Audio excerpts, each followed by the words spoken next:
नमस्कार। कल मैंने आपको अनुच्छेद 352 और उसके प्रावधानों के बारे में बताया था और हमने आपको बताया था कि किस तरीके से जब अनुच्छेद 352 के तहत राष्ट्रपति के द्वारा आपात की घोषणा की जाती है तो किस तरीके से जो संघीय कार्यपालिका है उसको असीम शक्तियाँ मिल जाती हैं, विधायी संबंध जो हैं वो प्रभावित हो जाते हैं, वित्तीय संबंध प्रभावित हो जाते हैं और मूलाधिकारों को ग्रहण लगता है। और एक अन्य जो प्रभाव होता है इसका वो ये कि संघ की सरकार को लोकसभा की अवधि बढ़ाने का अधिकार मिल जाता है और 5वीं लोकसभा की अवधि 1 वर्ष के लिए बढ़ाई भी गई थी जब अनुच्छेद 352 के तहत आपात की घोषणा लागू थी। हमने आपको 3 प्रकार के आपातकालीन प्रावधानों के बारे में बताया था जब ये चैप्टर शुरू किया था। अनुच्छेद 352 के तहत 3 आधारों पर आपात की घोषणा की जा सकती है, फिर 356 बताया था और 360 बताया था। आज हम आपको अनुच्छेद 356 के संबंध में विस्तार से बताएंगे और अनुच्छेद 356 का जो शीर्षक है वो है राज्यों में संवैधानिक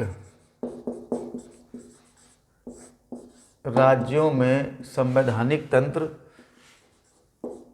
के विफल हो जाने की दशा में उपबंध। मतलब अगर इसको अंग्रेजी में कहा जाए कि प्रोविजंस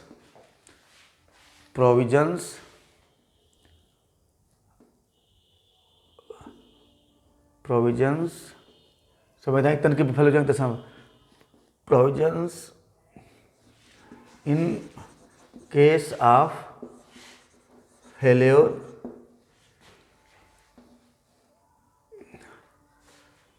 ये हो जाएगा प्रोविजंस इन केस ऑफ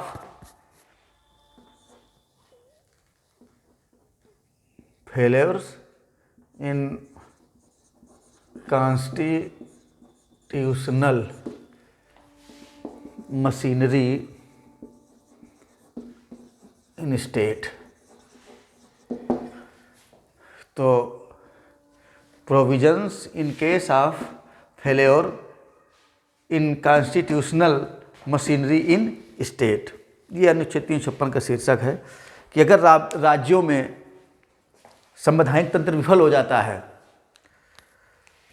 तो क्या किया जाएगा, उसके प्रोविजंस इस अनुच्छेद 356 में किए गए हैं और इसे सामान्यतः राज्यों में आपातकाल या राज्यों में राष्ट्रपति शासन कहा जाता है। ये एक संकटकालीन स्थिति की परिकल्पना है।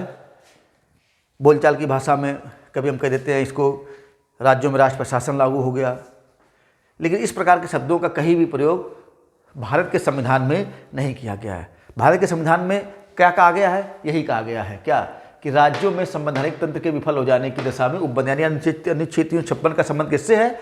अनुच्छेद 356 का संबंध राज्यों में संवैधानिक तंत्र के विफल हो जाने से है। ठीक, ध्यान रखिएगा, इस बात को मैं बहुत अच्छे से क्लियर कर रहा हूँ कि कहीं नहीं लिखा है कि अनुच्छेद 356 राज्यों में राष्ट्रपति शासन, ऐसा कहीं कुछ नहीं लिखा है। ना ये लिखा है कि राज्यों में आपातकाल। ये एक विशेष परिस्थिति की कल्पना की गई है कि अगर राज्यों में कभी ऐसा हो जाए कि संवैधानिक तंत्र विफल हो जाए, यानी राज्य की सरकारें संविधान के प्रावधानों के अनुसार काम ना करें, तो क्या किया जाएगा। क्यों इसकी आवश्यकता पड़ी? क्योंकि जो अनुच्छेद 355 है, जो 356 के पहले है, अनुच्छेद 355 ये कहता है, पहले ही बता चुका हूं कि संघ का यह दायित्व है। क्या दायित्व है संघ का? संघ का यह दायित्व है कि वह प्रत्येक राज्य की बाह्य आक्रमण एवं आंतरिक अशांति से सुरक्षा करे। ये बहुत पूछा जाता है, प्री मेंस इंटरव्यू सबके लिए महत्वपूर्ण है, और वैसे भी आपके लिए बहुत जानना महत्वपूर्ण है, ताकि आप ये जान सकें कि अनुच्छेद 356 का स्रोत क्या है, कहाँ से केंद्र सरकार को अधिकार मिलता है ऐसा करने के लिए। तो अनुच्छेद 355 कहता है, बिल्कुल आप याद कर लीजिए, जैसे मैं आपको बता रहा हूँ, एकदम खून में घुसा हुआ है, आंख बंद करके बोल सकता हूँ कि अनुच्छेद 355 कहता है, इस संघ की सरकार का या केंद्र की सरकार का, या संवैधानिक भाषा में कहा जाए तो लिखा हुआ है कि संघ का यह दायित्व है कि वह बाह्य आक्रमण एवं आंतरिक अशांति से प्रत्येक राज्य की सुरक्षा करे एवं प्रत्येक राज्य की सरकार का इस संविधान के प्रावधानों के अनुसार चलना सुनिश्चित करे। यानी अनुच्छेद 355 ने संघ की सरकार को यह दायित्व सौंपा है, उसके ऊपर जिम्मेदारी डाली है कि वह यह सुनिश्चित करे कि भारत संघ के जो राज्य हैं, उनकी जो सरकारें हैं, वो संविधान के प्रावधानों के अनुसार चलें। ठीक, संविधान ने कह दिया, अनुच्छेद 355 ने कहा, दायित्व डाल दिया, पिताजी के ऊपर दायित्व डाला जाता है। पिता का दायित्व होता है कि जो लड़का है वो अच्छा आचरण करे, उसका चाल चलन सही हो, वो नियम कानून का पालन करे। नियम कानून वो सामाजिक भी हो सकते हैं, पारिवारिक भी हो सकते हैं, और देश के भी हो सकते हैं। ठीक, दायित्व डाल दिया गया, लेकिन इस बात का भी तो प्रावधान होना चाहिए पिता के लिए भी कि अगर उस बेटा जानबूझ करके पारिवारिक और सामाजिक और जो देश के नियम कानून उनका पालन नहीं करता है, तो फिर क्या किया जाएगा, होना चाहिए ना। तो ठीक उसी तरीके से ये व्यवस्था की गई कि अगर इस प्रावधान के बाद भी, जिम्मेदारी देने के बाद भी अगर केंद्र को जिम्मेदारी दी गई, तो केंद्र को अधिकार भी दिया गया है कि अगर राज्य की सरकारें संविधान के प्रावधानों के अनुसार काम ना करें, तो फिर वो क्या कर सकती हैं, और वो क्या कर सकती हैं, इसका प्रावधान किया गया अनुच्छेद 356 में। और अनुच्छेद 356 में कहा गया है, क्या कहा गया है उसमें ये आधार दिया गया है कि वास्तव में कैसे संघ सरकार को पता चलेगा कि राज्य की सरकारें संविधान के प्रावधानों के अनुसार काम नहीं कर रही हैं, दूसरे शब्दों में कि राज्य में संवैधानिक तंत्र विफल हो गया है। तो एक तो आधार 356 में ही दिया गया है। अनुच्छेद 356 के अनुसार जो कहा गया है अनुच्छेद 356 में कि अगर राष्ट्रपति का किसी राज्य के अगर राष्ट्रपति का किसी राज्य के राज्यपाल से प्रतिवेदन मिलने पर, अगर राष्ट्रपति का किसी राज्य के राज्यपाल से प्रतिवेदन मिलने पर या अन्यथा यह समाधान हो जाता है कि ऐसी स्थिति उत्पन्न हो गई है जिसमें उस राज्य का शासन इस संविधान के उपबंधों के अनुसार नहीं चलाया जा सकता, तो राष्ट्रपति उद्घोषणा के द्वारा संबंधित राज्य के सभी या कोई कृत्य अपने हाथ में ले सकता है। संबंधित राज्य के सभी या कोई कृत्य अपने हाथ में ले सकता है और राज्यपाल, विधानमंडल या किसी अन्य अधिकारी में निहित शक्तियां अपने हाथ में ले सकता है। राष्ट्रपति यह घोषित कर सकता है कि राज्य विधानमंडल की शक्तियों का प्रयोग संसद द्वारा किया जाएगा। राष्ट्रपति यह घोषित कर सकते हैं कि राज्य विधानमंडल की शक्तियों का प्रयोग संसद द्वारा किया जाएगा। राष्ट्रपति ऐसे प्रावधान कर सकते हैं जो उद्घोषणा के उद्देश्यों को प्रभावी करने के लिए राष्ट्रपति आवश्यक समझें। इसके अंतर्गत राष्ट्रपति किसी संवैधानिक प्रावधान का निलंबन भी कर सकते हैं। लेकिन यहाँ आपको बहुत अच्छे ध्यान रखना है कि माननीय राष्ट्रपति हाई कोर्ट, उच्च न्यायालय द्वारा प्रयोग की जाने वाली शक्तियों को अपने हाथ में नहीं ले सकते। वह संविधान के उन प्रावधानों को निलंबित नहीं कर सकते जो उच्च न्यायालय से संबंधित हैं। ठीक, इतना आप समझ में आएगा जब आप इतना समझेंगे, फिर इन चीज़ों को लिखिए, उनको समझिए, तब आपके समझ में आ जाएगा। संक्षेप में आप समझ ही गए हैं कि अनुच्छेद 356 क्या कहता है। अनुच्छेद 356 में आगे ये भी कहा गया है कि ऐसी कोई उद्घोषणा, यानी अनुच्छेद 356 के तहत की गई ऐसी कोई उद्घोषणा जो मैंने अभी बताई, ऐसी कोई उद्घोषणा किसी पश्चातवर्ती यानी बाद में की जाने वाली किसी उद्घोषणा द्वारा वापस ली जा सकती है, उसमें परिवर्तन किया जा सकता है। और ऐसा करने के लिए यानी वापस लेने के लिए या परिवर्तन करने के लिए संसद के अनुमोदन की आवश्यकता नहीं है। यानी अगर इसको और अपने शब्दों में हम थोड़ा एक्सप्लेन करें तो इसका मतलब ये है कि राष्ट्रपति को अगर राज्यपाल के द्वारा दी गई रिपोर्ट, ठीक, या किसी अन्य स्रोत से भी प्राप्त रिपोर्ट या प्राप्त प्रमाण के आधार पर यह निश्चित करते हैं कि राज्य में संवैधानिक तंत्र विफल हो गया है, राज्य में संवैधानिक तंत्र विफल हो गया है, तो राष्ट्रपति एक उद्घोषणा के द्वारा अनुच्छेद 356 के अधीन एक उद्घोषणा करते हैं, आर्डर जारी करते हैं, और इसके द्वारा राज्य और राज्यपाल की जो शक्तियां होती हैं वो राष्ट्रपति में निहित कर दी जाती हैं। इसीलिए बोलचाल में ये कहा जाता है कि राज्य में राष्ट्रपति शासन लागू हो गया, राज्य में राष्ट्रपति शासन लागू हो गया। ठीक, संविधान में इस अभिव्यक्ति का या इन शब्दों का कहीं भी प्रयोग नहीं है। संविधान में किसका प्रयोग है? संविधान में वही लिखा है, संवैधानिक तंत्र का विफल हो जाना।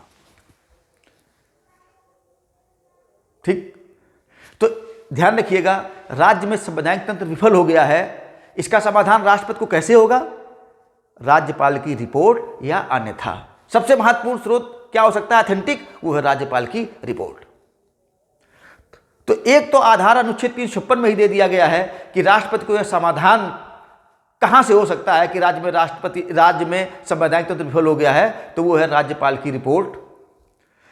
और एक दूसरा आधार अनुच्छेद 365 में दिया गया है, एक दूसरा आधार अनुच्छेद 365 में दिया गया है।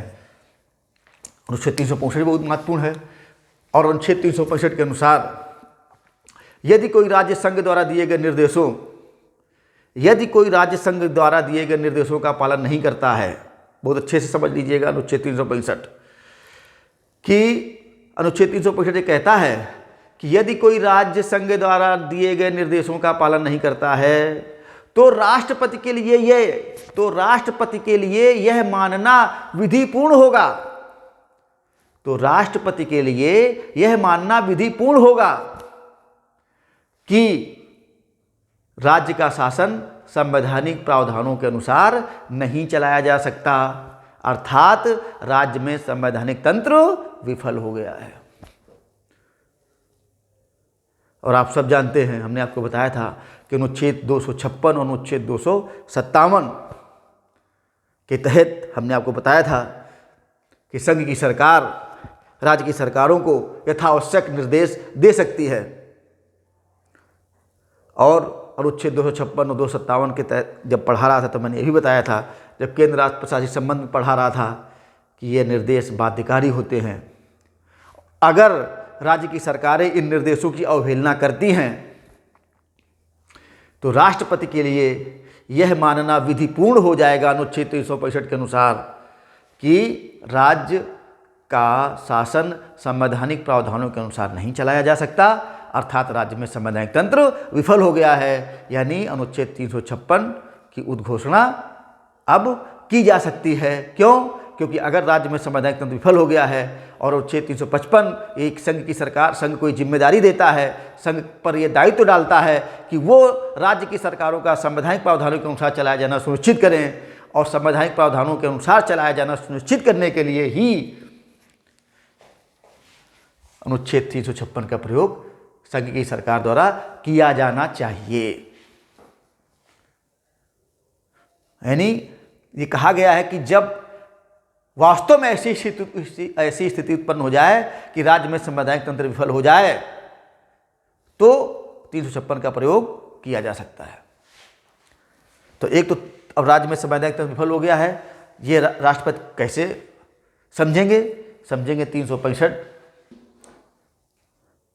के द्वारा और समझेंगे राज्यपाल की रिपोर्ट या अन्यथा के द्वारा।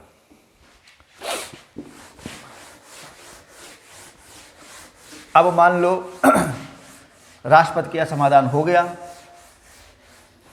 कि राज्य में संवैधानिक तंत्र विफल हो गया है, राज्य में संवैधानिक तंत्र विफल हो गया, यह समाधान उनका हो गया, किसका? राष्ट्रपति का। तो अब क्या होगा? अब होगा ये कि राष्ट्रपति महोदय एक उद्घोषणा के द्वारा, एक आदेश के द्वारा, जो हमने अभी बताया कि 356 के तहत क्या क्या कर सकते हैं, संक्षेप में हमने आपको बताया कि फिर वो राज्यपाल और जो राज्य की जो कार्यपालिका शक्तियाँ होती हैं वो अपने हाथ में ले लेते हैं, जिसे हम राष्ट्रपति शासन सामान्यतः कहने लगते हैं। अब मान लो ले ली उन्होंने, उद्घोषणा कर दी, 356 का प्रयोग हो गया, 356 के तहत उद्घोषणा हो गई, राज्यों में राष्ट्रपति शासन लागू हो गया, राज्य में आपातकाल लागू हो गया, तो अब फिर इसकी अवधि क्या होगी? कितने दिन तक लागू रहेगा? ये प्रश्न उठता है। तो याद रखिएगा कि एक बार जब उद्घोषणा कर दी गई है तो बिना संसद के अनुमोदन के ये अधिकतम 2 मास तक लागू रहेगा। जैसे कि हमने बताया था 352 के तहत जो उद्घोषणा होती है वो बिना संशोधन के अनुमोदन के 1 माह तक लागू रह सकती है, और ये कितने दिन लागू रह सकता है? 2 माह तक लागू रह सकता है। अंतर के साथ याद रखना है आपको। अब अगर इसको 2 मास से अधिक लागू रखना है तो फिर ये आवश्यक होगा कि 2 माह की अवधि के समाप्त होने से पूर्व ही संसद के दोनों सदन साधारण बहुमत से इसका अनुमोदन कर दें। 352 के तहत विशेष बहुमत से अनुमोदन होना था और यहाँ साधारण बहुमत से अनुमोदन होना है। अगर साधारण बहुमत से अनुमोदन कर देते हैं तो ये उद्घोषणा एक बार अनुमोदन करने से 6 माह के लिए बढ़ जाएगी। यानी एक बार अनुमोदन कर दिया, यानी ऐसे समझिए उद्घोषणा हुई, अधिकतम 2 माह तक रह सकती थी संशोधन के अनुमोदन के बिना, लेकिन मान लो 2 माह की अवधि समाप्त होने से पूर्व, भले ही वो 2 माह की अवधि का आखिरी दिन ही क्यों ना हो, अगर उस दिन भी संसद ने अनुमोदन कर दिया तो फिर 6 मास तक वो लागू रह जाएगी। एक बार 6 मास हो गया, 6 मास के बाद एक बार 6 मास के लिए और साधारण बहुमत से बढ़ा सकती है, यानी एक तरीके से 1 वर्ष हो गया। भाई 2 महीने की अवधि समाप्त होने से पहले एक बार बढ़ाई, 6 महीने के लिए बढ़ जाती है। फिर ये चाहें सर तो एक बार और 6 महीने के लिए बढ़ा सकते हैं। इसलिए कि एक बार 6 महीने बढ़ाई, 6 महीने, एक बार और बढ़ा दी 6 महीने, तो कितना होगा? 1 वर्ष हो गया। यानी 1 वर्ष तो ये ऐसे बढ़ा सकते हैं। अब अगर 1 वर्ष के बाद भी इनको बढ़ाना है, 1 वर्ष के बाद भी अगर इनको बढ़ाना है तो तभी बढ़ा सकते हैं जब 2 शर्तें पूरी हो रही हों। यानी 1 वर्ष तो बिना किसी शर्त के ये संसद के अनुमोदन मात्र से बढ़ा सकते हैं। 6 महीने के लिए 2 बार बढ़ा दिया, 1 वर्ष हो गया। अब अगर 1 वर्ष से ज़्यादा किसी राज्य में इनको 356 की उद्घोषणा को जारी रखना है तो ऐसा तभी हो सकता है, बहुत आप एकदम इसको दिमाग में बैठा लीजिए कि ऐसा तभी हो सकता है जब भारत के राज्य क्षेत्र या उसके किसी भाग में अनुच्छेद 352 के तहत आपात की उद्घोषणा लागू हो। और नंबर 2, भारत निर्वाचन आयोग इस बात का प्रमाण पत्र दे दे कि अब संबंधित राज्य के विधानसभा चुनाव कराया जाना संभव नहीं है। सॉरी। यानी तभी जब भारत या उसके राज्य क्षेत्र के किसी भाग में अनुच्छेद 352 के तहत आपात की उद्घोषणा प्रभावी है, लागू है। और जो निर्वाचन आयोग है भारत का, वो ये कहता है कि संबंधित राज्य में जो विधानसभा के चुनाव हैं वो कराया जाना संभव नहीं है। अगर वो दे देता है ऐसा, यानी ये दोनों शर्तें पूरी होती हैं, तो उस राज्य में 2 साल तक और लागू रखा जा सकता है। लेकिन ध्यान रखिएगा, 2 साल एक बार में नहीं बढ़ेगा, बढ़ेगा हर साल 6-6 महीने ही, हर बार, हर साल नहीं, हर बार 6 महीने। यानी हम फिर समझाएं आपको, बिल्कुल गणित की तरह, लागू हो गई, 2 महीने लागू रही मान लो अधिकतम, 2 महीने ख़त्म होने के पूर्व अगर बढ़ाई गई तो 6 महीने की बढ़ा दी गई, 6 महीने की और बढ़ा दी गई, 1 साल हो गया। अब 1 साल के बाद अगर बढ़ाना है तो 2 शर्तें पूरी हैं, 2 शर्तें अगर पूरी हैं तो 6-6 महीने करके अधिकतम 4 बार और बढ़ा सकते हैं, यानी 2 साल और बढ़ा सकते हैं।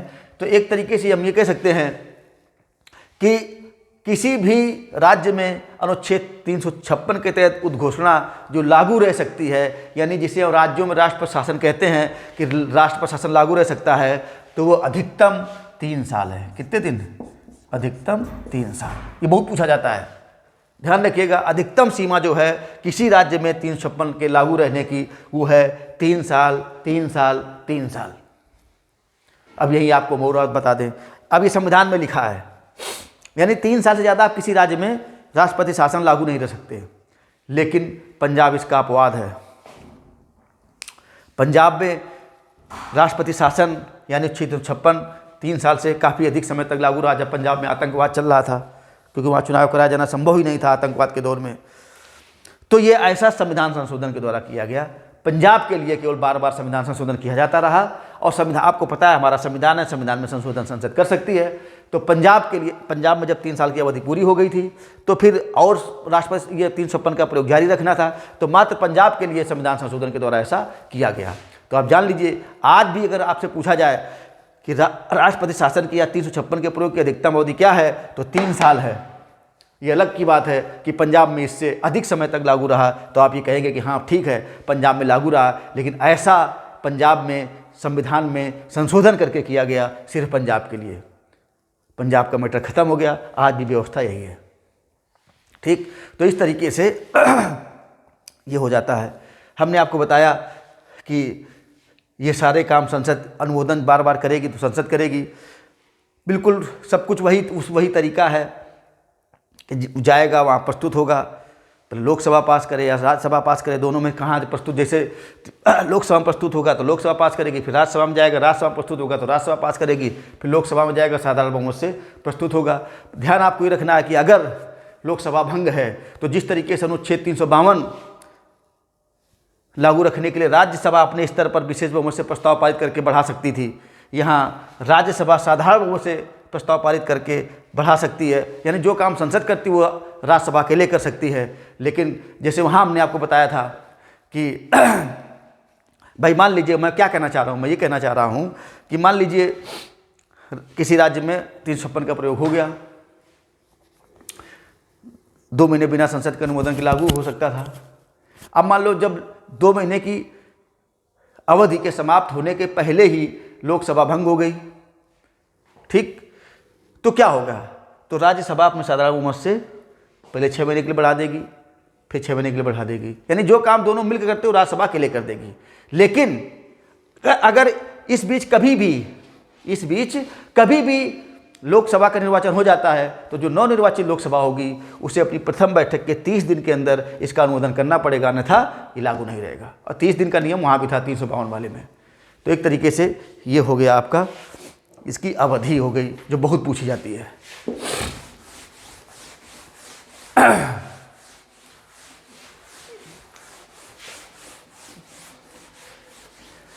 अब थोड़ा 356 के हम व्यवहारिक उपयोग दुरुपयोग के बारे में आपको बताते हैं, जो परीक्षा की दृष्टि से भी उपयोगी हैं और हर दृष्टि से उपयोगी हैं। अनुच्छेद 356 कहता है कि जब राज्यों में संवैधानिक तंत्र विफल हो जाए तो संघ की सरकार क्या करेगी।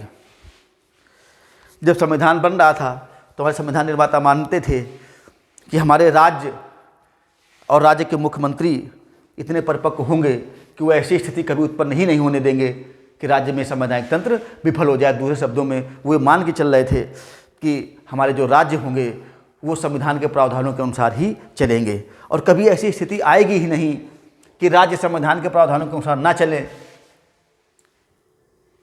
इसीलिए डॉक्टर अंबेडकर ने कहा भी था, उन्होंने विश्वास जताया था कि अनुच्छेद 356 के प्रयोग की स्थिति कभी नहीं आएगी।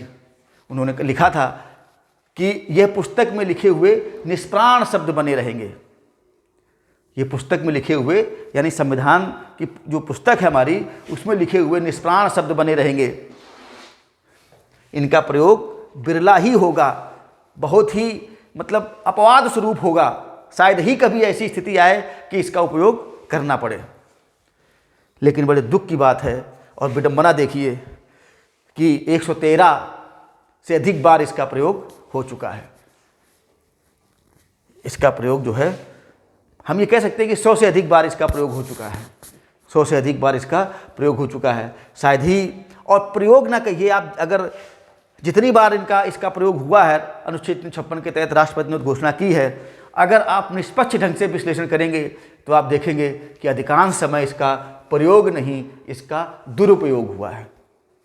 इसका दुरुपयोग हुआ है। और संभवतः संविधान के किसी प्रावधान का इतना दुरुपयोग नहीं हुआ है जितना दुरुपयोग अनुच्छेद 356 की में जो लिखित प्रावधान है उनका हुआ है।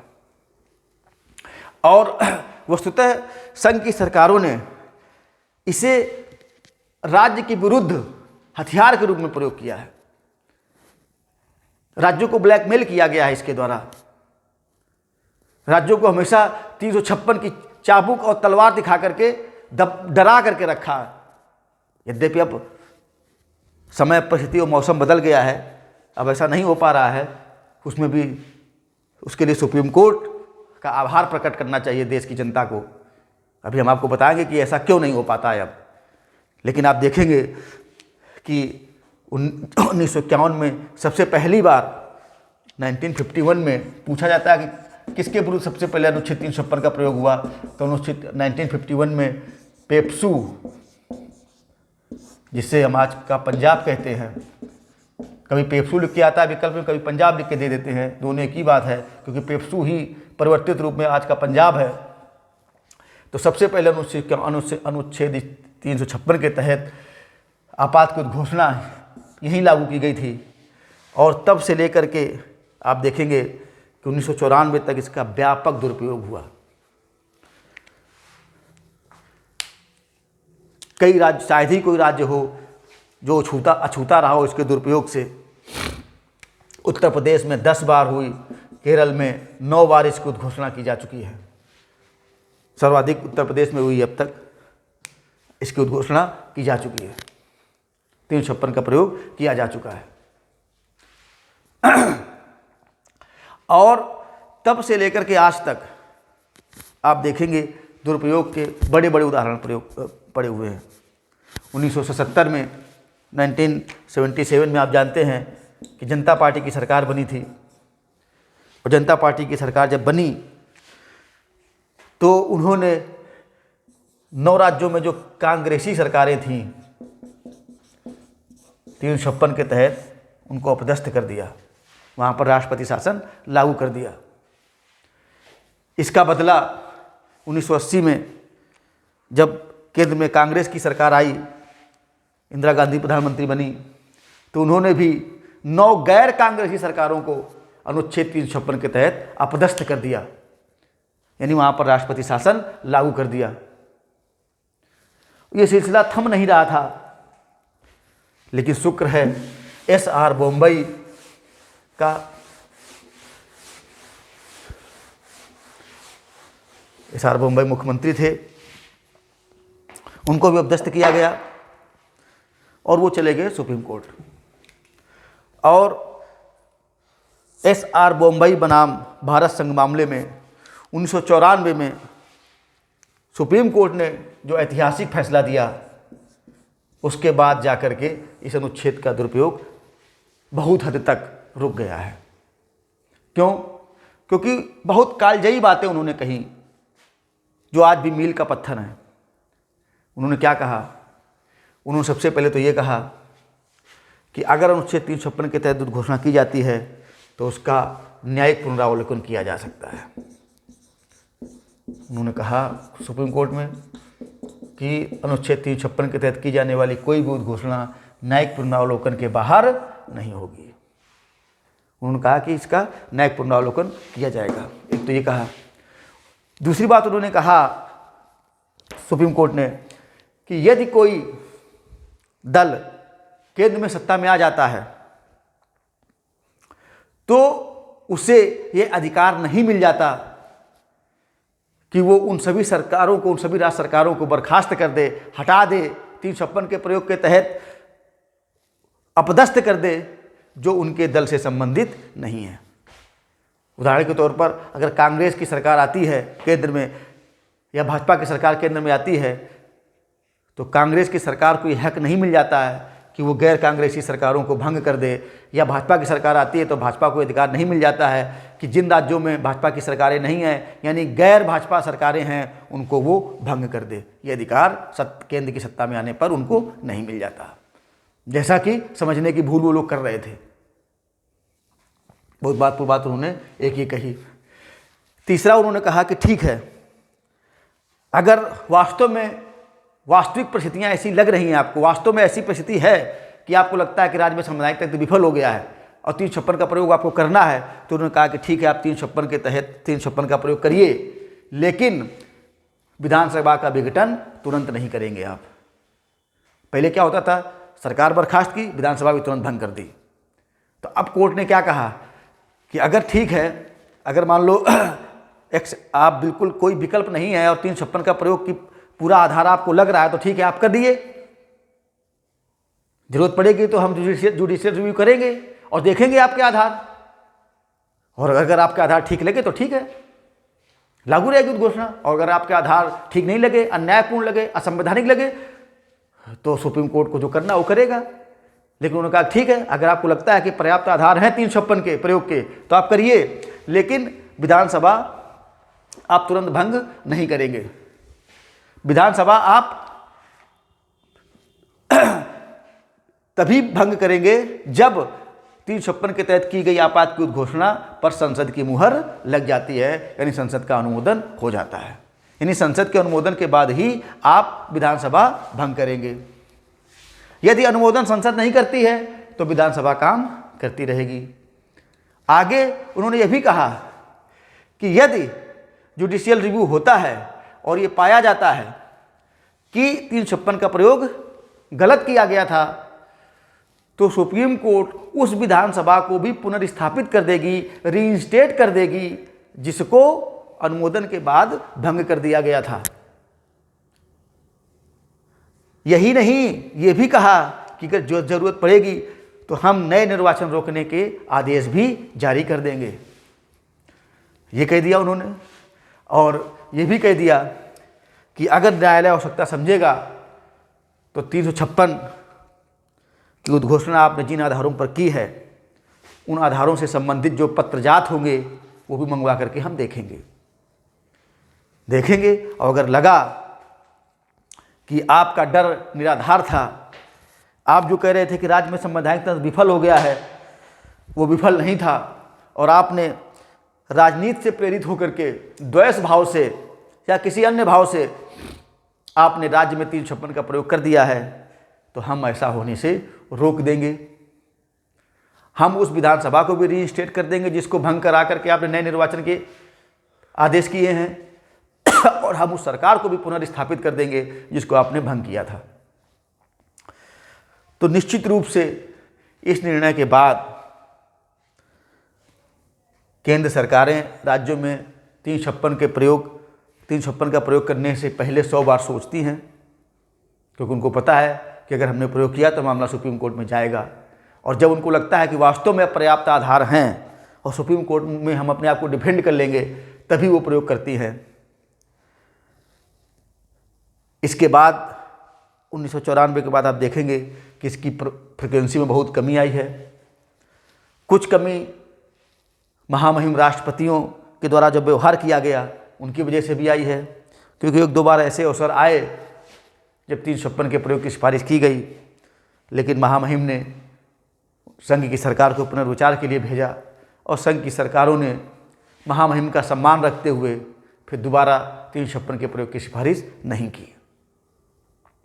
तो इस तरीके से हम देखेंगे कि संविधान के संरक्षक के रूप में उच्चतम न्यायालय ने और राष्ट्रपति ने जो भूमिका निभाई है, उससे केंद्र की सरकारों की आंखें खुली हैं, उनमें चेतना जागी है, न केवल संविधान के प्रति बल्कि भारत संविधान द्वारा स्थापित लोकतांत्रिक मूल्यों के प्रति भी और जो भारत की संघात्मक व्यवस्था है उसके प्रति भी। और आज हम देखेंगे 356 का दुरुपयोग काफ़ी हद तक रुक गया है। इस तरह ये था अनुच्छेद 356 और उससे संबंधित व्यवस्थाएं। Thank you.